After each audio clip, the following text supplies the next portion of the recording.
Pax Vobis, salam damai bagi kita semua. Banyak orang, umumnya para pendukung Konsili Vatikan II, mengatakan channel Crusader Network hanya berani beropini menentang Konsili Vatikan II secara monolog dan tidak berani mempertanggungjawabkan pandangannya dalam debat atau diskusi langsung. Kami membantah pandangan tersebut dengan dua cara. Pertama, kami membuat program webinar secara rutin yang memberi kesempatan siapapun untuk ikut berdiskusi membahas berbagai topik tentang Konsili Vatikan II. Yang kedua, kami juga sengaja ikut ambil bagian dalam debat atau diskusi online tentang Konsili Vatikan II yang diadakan oleh channel lain. Untuk webinar, Anda bisa melihat video-videonya di channel ini. Sedangkan untuk debat di luar kandang, Anda bisa langsung melihat video-videonya di channel penyelenggara debat atau diskusi. Jadi mereka yang tidak setuju dengan pandangan Crusader Network, baik dari kalangan klerus maupun awam seperti saya, bisa langsung berdiskusi dengan Crusader Network, baik di webinar yang diselenggarakan Crusader Network maupun di ajang debat pada channel lain. Sejauh ini debat tentang Konsili Vatikan II di channel The Gias Official sudah dilaksanakan 2 kali. Karena topiknya cukup seru, maka durasi tiap debat pun cukup panjang, lebih dari 4 jam. Untuk memudahkan kita memahami pokok-pokok diskusi atau debat, saya akan membuatkan ringkasannya dalam video ini. Fokus pada debat yang pertama adalah pernyataan dalam dokumen Lumen Gentium 16. Namun rencana keselamatan juga merangkum mereka yang mengakui Sang Pencipta. Di antara mereka terdapat terutama kaum muslimin yang menyatakan bahwa mereka berpegang pada iman Abraham dan bersama kita bersujud menyembah Allah yang tunggal dan maha rahim yang akan menghakimi manusia pada hari kiamat. Saya berpendapat bahwa teks tersebut mengandung kesalahan yang mencolok dan tidak bisa diterima oleh iman Katolik. Jika teks tersebut berbunyi, di antara mereka terdapat terutama kaum muslimin yang menyatakan bahwa mereka berpegang pada iman Abraham dan bersujud menyembah Allah yang tunggal dan maha rahim, maka teks tersebut benar. Memang muslim mengakui berpegang pada iman Abraham dan menyembah Allah yang tunggal dan maha rahim. Itu sama sekali tidak masalah. Tetapi karena ada tambahan kata bersama kita, maka kalimat tersebut menyatakan kita dan muslim menyembah Allah yang sama. Ini membuat kalimat tersebut menjadi salah karena kita menyembah Allah Tritunggal, sedangkan muslim menyangkal Allah Tritunggal. Kita menyembah Yesus sebagai Tuhan, tetapi muslim menolak mengaku Yesus sebagai Tuhan. Jelas sekali kita dan muslim tidak menyembah Allah yang sama. Argumen dari pendukung Konsili Vatikan II mengatakan bahwa yang dimaksud teks Lumen Gentium 16 adalah pandangan muslim, bukan pandangan kita. Argumen ini memiliki 2 kelemahan. Yang pertama, Islam jelas mengajarkan mereka menyembah Allah yang berbeda dengan Kristen. Dasarnya adalah dari teks Quran. Sungguh telah kafir orang-orang yang berkata, sesungguhnya Allah itu adalah Al-Masih putra Maryam. Surat Al-Maidah ayat 72. Sungguh telah kafir orang-orang yang mengatakan bahwa Allah adalah salah satu dari yang 3, padahal tidak ada Tuhan selain Allah yang Esa. Surat Al-Maidah ayat 73. Berdasarkan Quran, Islam menempatkan orang Kristen yang menyembah Yesus sebagai Tuhan dan sekaligus percaya pada Allah Tritunggal sebagai kafir. Selanjutnya, inilah pandangan Quran tentang orang kafir. Katakanlah, hai orang-orang kafir, aku tidak menyembah apa yang kamu sembah, dan kamu bukan penyembah Tuhan yang aku sembah. Dan aku tidak pernah menjadi penyembah apa yang kamu sembah. Dan kamu tidak pernah pula menjadi penyembah Tuhan yang aku sembah. Untukmu agamamu, dan untukulah agamaku. Surat Al-Kafirun ayat 1-6. Jadi jelas sekali Quran mengajarkan muslim dan Kristen menyembah Allah yang berbeda. Dengan demikian, pandangan pendukung konsili yang menyatakan teks Lumen Gentium 16 adalah pandangan kaum muslim terbantahkan oleh teks Quran sendiri.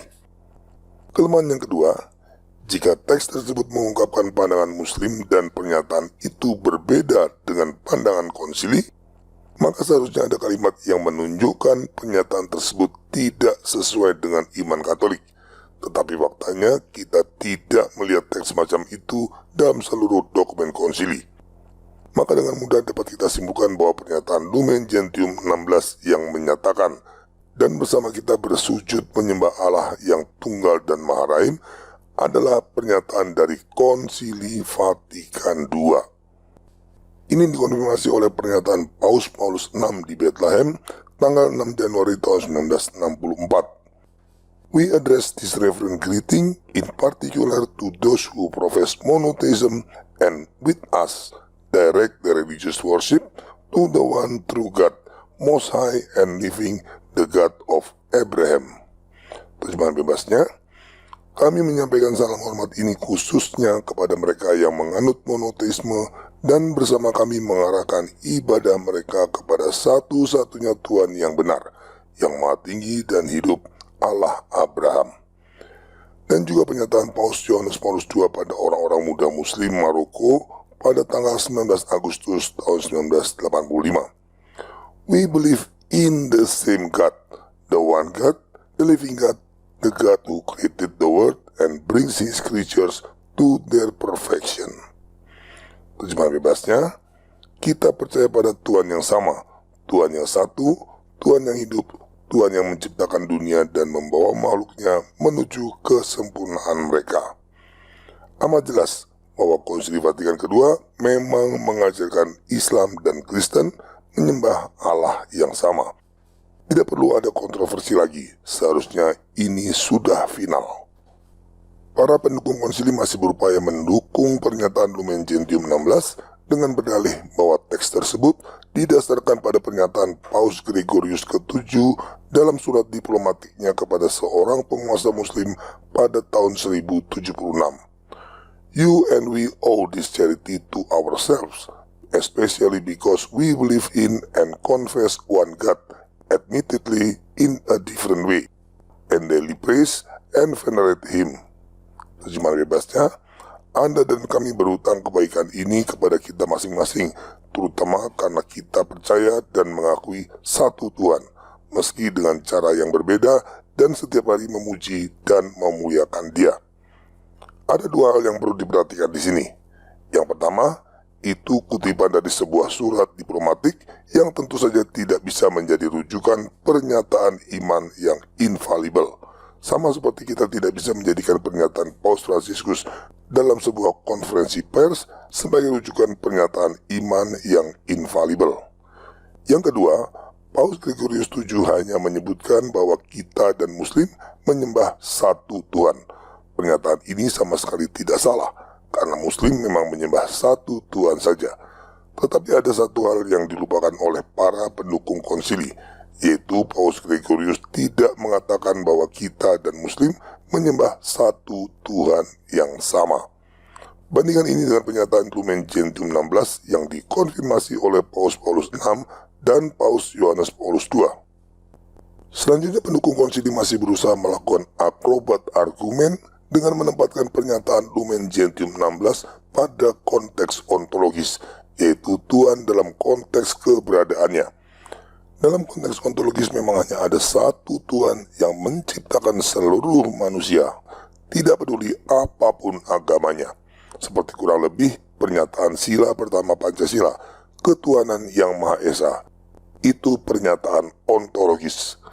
Tetapi dalam debat kedua, argumen ini segera menjadi runtuh berantakan ketika didesak dengan pertanyaan, tunjukkan di mana dalam dokumen Konsili Vatikan II yang dengan jelas dan tegas menyatakan teks Lumen Gentium 16 tersebut harus dipahami secara ontologis. Terhadap pertanyaan tersebut, para pendukung konsili tidak dapat memberikan jawaban, karena pernyataan seperti itu memang tidak ada. Itu artinya, penggunaan kategori ontologis untuk teks Lumen Gentium 16 hanyalah upaya putus asa dari para pendukung konsili untuk menyelamatkan muka mereka. Dengan demikian pernyataan Lumen Gentium 16 termasuk juga pernyataan Paus Paulus VI dan Paus Yohanes Paulus II memang dimaksudkan untuk dimaknai secara epistemologis, yaitu Tuhan sebagaimana yang dipahami oleh masing-masing agama. Ini sama seperti teks-teks kitab suci ketika menyebut soal Allah-Allah lain.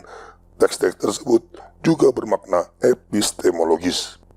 Dalam konteks materi debat, Tuhan yang dipahami Kristen dan dipahami Islam itulah yang dinyatakan sama oleh teks Lumen Gentium 16, Paus Paulus 6, dan Paus Yohanes Paulus II.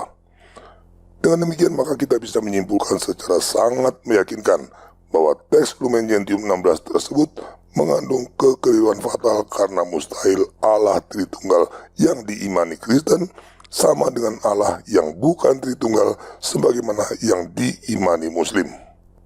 Jika tidak ada sanggahan lain yang signifikan, maka pada titik ini harus diterima fakta bahwa Konsili Vatikan II memang mengajarkan Islam dan Kristen menyembah Allah yang satu dan sama.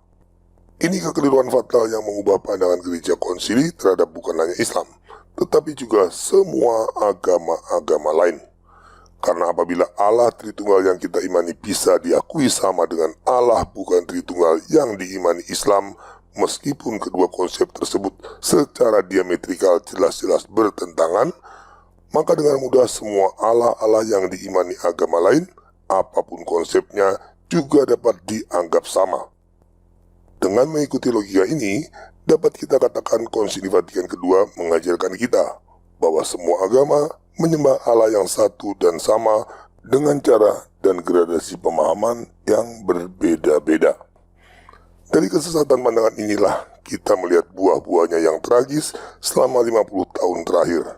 Antara lain, Paus Yohanes Paulus II tanpa rasa bersalah mengadakan kegiatan doa bersama semua agama di Assisi pada tahun 1986, dan selanjutnya juga mencium Quran yang diabadikan menjadi foto paling memalukan dalam sejarah kekristenan. Demikian juga sekarang ini bukan hal yang aneh jika di dalam gereja-gereja Katolik, bahkan di Vatikan, dikumandangkan suara azan. Dan yang terakhir, skandal pacamama di Basilika Santo Petrus yang sangat menjijikkan dan mendatangkan kutukan pandemi tiada akhir bagi seluruh dunia. Semua buah-buah busuk tersebut adalah akibat langsung atau tidak langsung dari kesesatan pandangan konsili yang mengajarkan semua agama menyembah Allah yang sama. Selanjutnya pada debat kedua dibahas apakah Konsili Vatikan II, khususnya teks Lumen Gentium 16, berbeda dari ajaran para rasul. Pandangan Crusader Network sudah jelas. Ya, kitab suci mengajarkan Allah yang eksklusif. Ini ditandai dengan adanya 4 lapis filter eksklusivitas untuk sampai pada Allah yang benar. Filter pertama, Allah yang benar adalah Allah yang Esa, Allah Abraham, Ishak, dan Yakub. Selain itu, bukan Allah yang benar. Jangan ada Allah lain di hadapanku. Kitab Keluaran bab 20 ayat 3. Itu perintah Allah yang pertama kepada Musa. Allah bangsa-bangsa lain adalah iblis. Itu juga kata kitab Mazmur. Filter yang kedua, melalui Yesus Kristus. Dengan demikian, Allah-Allah yang dikenal dan disembah tanpa melalui Yesus adalah Allah-Allah palsu. Iblislah yang menjadi bapamu. Injil Yohanes bab 8 ayat 44. Itu kata Tuhan kita kepada orang-orang Farisi yang menolaknya. Filter ketiga, di dalam gereja Katolik. Aku tidak pernah mengenal kamu. Enyahlah daripadaku, kamu sekalian pembuat kejahatan. Injil Matius bab 7 ayat 22-23. Itulah yang dikatakan Tuhan kita kepada orang-orang yang percaya kepadanya, namun ada di luar gereja Katolik dan terus membenarkan dirinya. Dan filter keempat, harus sesuai dengan ajaran para rasul. Kepada orang-orang yang mengajarkan Injil atau ajaran yang berbeda dari apa yang telah diajarkan para rasul, Rasul Paulus mengatakan, terkutuklah dia. Surat Galatia bab 1 ayat 8-9. Adanya filter 4 lapis itu menunjukkan Allah yang diajarkan gereja Katolik adalah Allah yang eksklusif. Sementara itu dari teks Lumen Gentium 16, jelas Konsili Vatikan II telah mengajarkan Allah yang inklusif, yaitu Allah yang tidak hanya dipahami dengan benar dalam iman Kristen saja, tetapi juga dipahami dengan benar oleh Islam dan juga semua agama lain. Ajaran yang seperti itu jelas bertentangan dengan ajaran iman para rasul. Singkatnya, para rasul mengajarkan Allah yang eksklusif, tetapi Konsili Vatikan II mengajarkan Allah yang inklusif.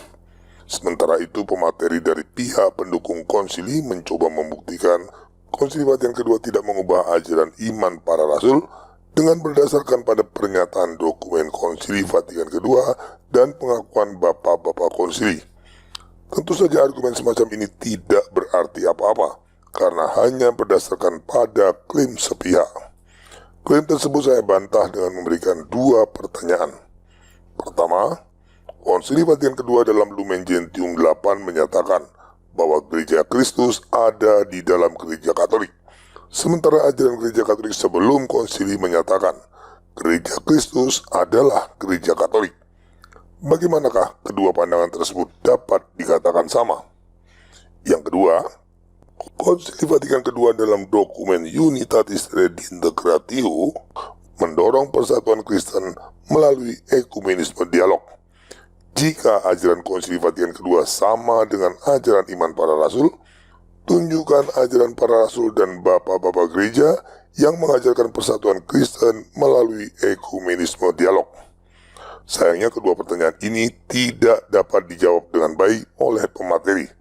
Orang tersebut bahkan mengkaitkan ekumenisme dengan penginjilan, lalu dengan kasih, yang keduanya tidak ada hubungannya dengan persoalan ekumenisme yang ditanyakan. Ini menunjukkan para pendukung konsili dalam debat tersebut adalah orang-orang yang tidak memahami persoalan. Mereka cuma orang-orang Katolik yang taat buta, tidak lebih.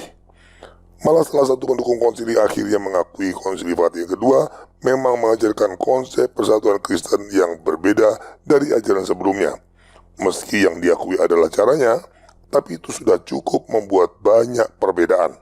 Pendukung konsili tersebut juga tidak bisa mengelak fakta bahwa Konsili Vatikan kedua telah mengadopsi pandangan Machiavellian yang menghalalkan cara demi mencapai tujuan, yaitu menggunakan ekumenisme dialog yang bertentangan dengan ajaran iman Katolik demi mewujudkan persatuan Kristen.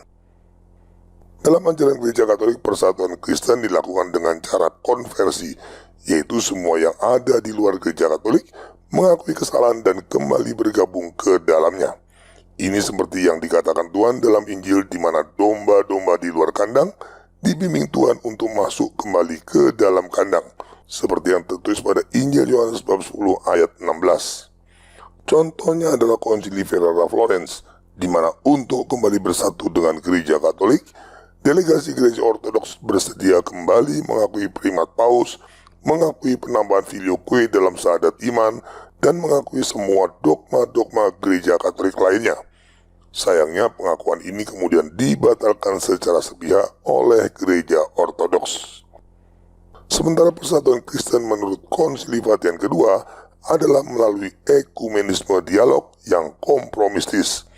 Dengan konsep persatuan ini, Gereja Konsili mulai mengakui beberapa doktrin Protestan, menciptakan Missa Novus Ordo yang dirancang untuk semakin mirip dengan ibadat Protestan dan sekaligus menggantikan Missa Latin tradisional yang sangat Katolik, dan juga sengaja menghapus kata filioque ketika merayakan misa bersama Gereja Ortodoks. Itu semua adalah buah-buah kompromi dari ekumenisme dialog. Dalam persatuan ekumenis ini bukan domba-domba di luar kandang yang digiring masuk ke dalam kandang, tetapi kandangnya yang diperluas. Itu jelas berbeda dari ajaran Gereja Katolik sebelumnya. Jadi sudah terbukti dengan sangat meyakinkan bahwa Konsili Vatikan kedua mengajarkan ajaran yang berbeda dari ajaran iman para rasul dan bapak-bapak gereja. Selama tidak ada argumen bantahan lain yang meyakinkan, maka fakta ini harus diterima dengan legowo. Sempat terjadi perdebatan berkepanjangan mengenai masalah dialog. Pendukung konsili berkeras bahwa Tuhan kita dan para rasul membenarkan dialog dengan mengambil contoh pembicaraan Tuhan kita dengan wanita Samaria atau juga dengan Nikodemus. Ini logika orang-orangan sawah, karena yang dimaksud dalam ekumenisme dialog pada dokumen Unitatis Redintegratio bukan dialog semacam itu, melainkan dialog iman. Dalam dialog iman, kedua pihak bersedia mencari kompromi iman untuk mencapai kesepakatan demi terwujudnya persatuan Kristen. Tuhan kita dan juga para rasul tidak pernah membenarkan adanya dialog iman. Sayang sekali karena situasi debat saat itu cukup ramai dan emosional, Saya tidak sempat menjelaskan hal ini lebih jauh. Pada video ini, saya akan menjelaskan mengapa gereja Katolik tidak membenarkan dialog iman. Dasarnya adalah pernyataan Tuhan kepada para muridnya yang diutus untuk mewartakan Injil.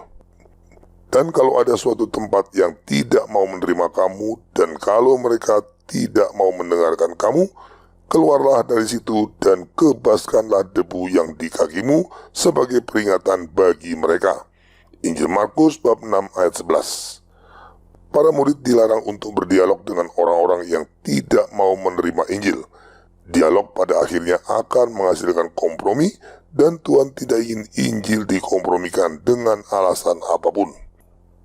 Terakhir, saya sempat menyinggung masalah status dokumen-dokumen Konsili Vatikan kedua yang tidak infalibel sebagai dasar mengapa kita boleh tidak taat pada ajaran konsili. Dasar yang saya gunakan adalah pernyataan Paus Paulus VI pada tanggal 12 Januari 1966. There are those who ask what authority or theological qualification the Council intended to give to its teachings, knowing that it avoided issuing solemn dogmatic definitions engaging the infallibility of the ecclesiastical magisterium. The answer is known by whoever remembers the conciliar declaration on March 6, 1964, repeated on November 16, 1964. Given the council's pastoral character, it avoided pronouncing in an extraordinary manner dogmas endowed with the note of infallibility. Terjemahan bebasnya, ada orang-orang yang bertanya otoritas apa, kualifikasi teologis apa yang dimaksudkan konsili untuk diberikan kepada ajaran-ajarannya, karena mengetahui bahwa konsili menghindari untuk mengeluarkan definisi dogmatis yang melibatkan infalibilitas magisterium gerejawi. Jawabannya diketahui oleh siapapun yang mengingat deklarasi konsili tanggal 6 Maret tahun 1964 yang diulang pada tanggal 16 November 1964. Mengingat karakternya yang pastoral, konsili menghindari penetapan dengan cara yang luar biasa, dogma-dogma dengan catatan infalibilitas. Lalu juga pernyataan Paus Benedictus XVI. The truth is that this particular council defend no dogma at all, and deliberately choose to remain in a modest level as a merely pastoral council, and yet many treat it as though it had made itself into a sort of super dogma which takes away the importance of all the rest. Terjemahan bebasnya, yang benar adalah konsili ini tidak mendefinisikan dogma sama sekali dan sengaja memilih untuk tetap pada tingkat yang sederhana, yaitu sebagai konsili pastoral belaka. Namun banyak yang memperlakukannya seolah-olah itu semacam super dogma yang menghilangkan pentingnya semua ajaran yang lain. Dari pernyataan kedua Paus tersebut amat jelas Konsili Vatikan kedua memang bersifat pastoral dan tidak infalibel. Dengan demikian tidak ada kewajiban bagi orang Katolik baik awam maupun klerus untuk mentaatinya. Ada pendukung konsili yang menyangka ini dengan mengatakan pernyataan Paus yang saya kutip tidak lengkap. Jika seluruh pernyataan disertakan, maka jelas Paus Paulus VI maupun Paus Benedictus XVI menghendaki Konsili Vatikan kedua ditaati oleh semua orang Katolik. Sayang sekali karena serunya jalan perdebatan, masalah ini malah sama sekali luput dari tanggapan saya. Untuk itu saya akan menanggapinya pada video ini. Benar, saya hanya mengutip sebagian pernyataan para paus tersebut, karena memang hanya pernyataan tentang karakter konsili yang pastoral dan tidak infalibel itulah yang saya butuhkan. Pernyataan lain yang menunjukkan Konsili Vatikan kedua wajib ditaati sudah tidak menjadi penting lagi. Mengapa? Infalibel artinya bebas dari kesesatan. Maka jika bapak-bapak konsili menolak untuk menetapkan dokumen-dokumen konsili dengan status infalibel, artinya dokumen-dokumen tersebut tidak dijamin bebas dari kesesatan. Atau dengan kata lain, ada kemungkinan mengandung kesalahan. Apakah mungkin kita wajib taat pada ajaran yang ada kemungkinan mengandung kekeliruan atau kesesatan? Jelas tidak mungkin. Ini seperti vaksin yang tidak memiliki tanda lolos uji BPOM. Apakah pemerintah bisa mewajibkan vaksin semacam itu kepada masyarakat? Jelas tidak bisa karena dapat berbahaya bagi kesehatan. Demikian juga dokumen gereja yang tidak infalibel tidak wajib ditaati karena dapat membahayakan keselamatan jiwa. Terbukti Konsili Vatikan kedua dalam Lumen Gentium 16 memiliki kesalahan fatal karena menyatakan kita dan Muslim menyembah Allah yang sama. Saya jelas menolak untuk mengakui Allah yang disembah Muslim sama dengan Allah Tritunggal. Kalau ada pendukung konsili yang tetap menyatakan Konsili Vatikan kedua wajib ditaati, maka orang itu harus mengimani Allah yang disembah Muslim sebagai Allah yang benar. Dan konsekuensinya harus juga percaya bahwa Quran yang diturunkan Allah adalah kitab suci yang benar. Jika mereka menolak mengakui itu, maka ada satu kata yang tepat untuk mereka, yaitu hipokrit alias munafik. Demikianlah kurang lebih masalah-masalah yang didiskusikan dalam dua debat yang sudah dilaksanakan. Kegiatan debat ini masih akan berlangsung karena masih banyak kontroversi Konsili Vatikan kedua yang menarik untuk diperbincangkan. Ini kesempatan luar biasa bagi umat Katolik di Indonesia. Untuk pertama kalinya dalam sejarah kekatolikan di Indonesia, Konsili Vatikan kedua dibahas secara terbuka antara mereka yang pro dan kontra. Debat ini juga bisa menjadi masukan bagi kita semua dalam sinode untuk sinodalitas yang proses persiapannya sedang berlangsung sampai tahun 2023 nanti. Sejauh ini saya juga belum melihat debat terbuka yang berkelanjutan tentang Konsili Vatikan kedua ini dilakukan di tempat lain. Dr. Taylor Marshall belum melakukannya, juga Michael J. Matt dari The Remnant ataupun Michael Forrest dari Church Militant.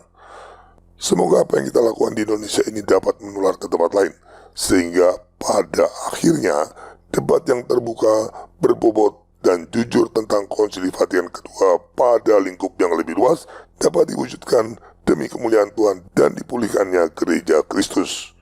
Terima kasih atas perhatian Anda. Viva Christore.